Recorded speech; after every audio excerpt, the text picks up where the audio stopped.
This is Jamie Drummond for Good Food Revolution. I'm here today with Vicki and Jonas from Hinterland in Prince Edward County. How are the two of you today? Perfect, Jamie. Very well, thank you. Now, you're both old pals of mine, but this is the first time we've got together to actually go through a tasting of your wines and get you on film for Good Food Revolution. So I think the first question I'd like to ask you on camera is, what drew you to making sparkling wine in Prince Edward County, and what was your inspiration? I'll handle this one, yes.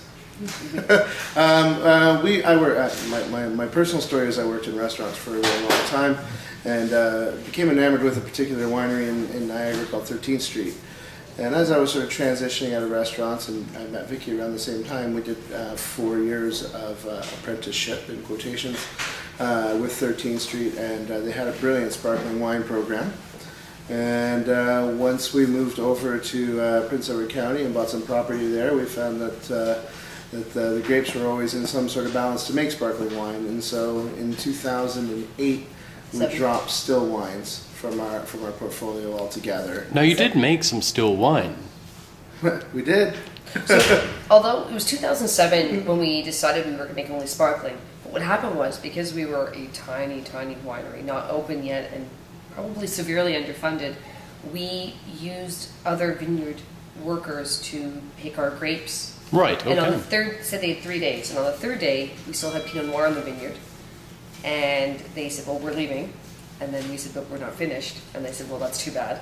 And so there was enough for about 2 barrels of Pinot Noir. So although we knew we would be 100% sparkling wine producers in 2007, we made that decision. We did make a little bit of Pinot Noir. But we haven't since. We haven't made a commercial release of still wine since 2008. That's right.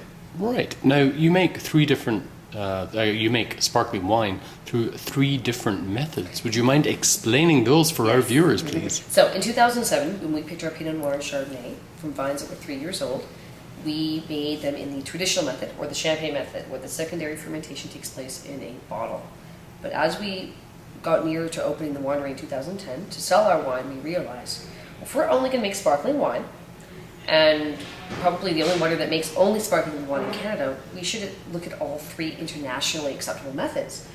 And then with more research, we realized those methods. Charmat, which is secondary fermentation, takes place in a large stainless steel tank called a Charmat tank, and that's how Prosecco is made in Italy.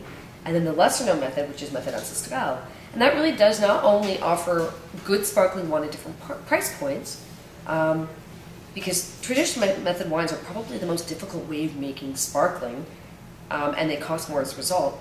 But also, we're finding we can round out an entire meal, start to finish. Start with your Prosecco style or your method Charmats, go into the method traditionals for the mains, and then end off with the method ancestral for dessert. I think that might be generalization. One of the more important things about what we're doing and why we're doing it. Part of our mission on this planet is to talk about sparkling wines and talk about how they work with meals and how they work with food and how they have a way of sort of marrying with tons of dishes.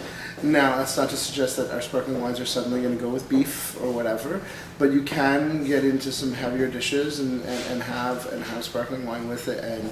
And so when we decided on the final portfolio, which is 6 total wines, 5, sometimes 6, there's a progression through the wines that you can progress through a meal in the same balance. And the ancestral is our sort of our dessert sparkler, made similar to how Moscato d'Asti is made.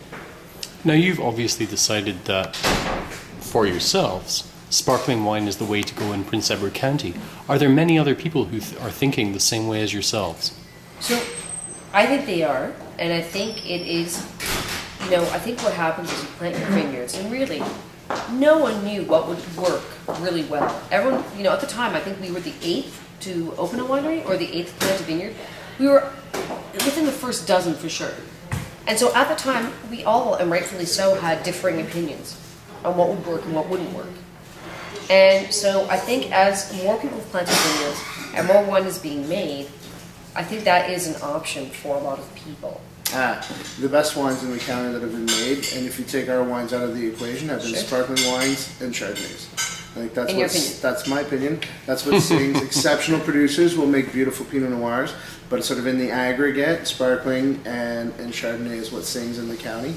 And so I can guarantee you there will be more sparkling wines in the market in the next few years as more producers pick it up. And you know, some have made sparkling wines over the last couple of years, and they're still surlat, they're still aging until disgorgement. So I know there's going to be other ones. I've tasted a lot of the base wines, and a lot of the wines sort of surlat, and they're going to be stunning. They're going to be great.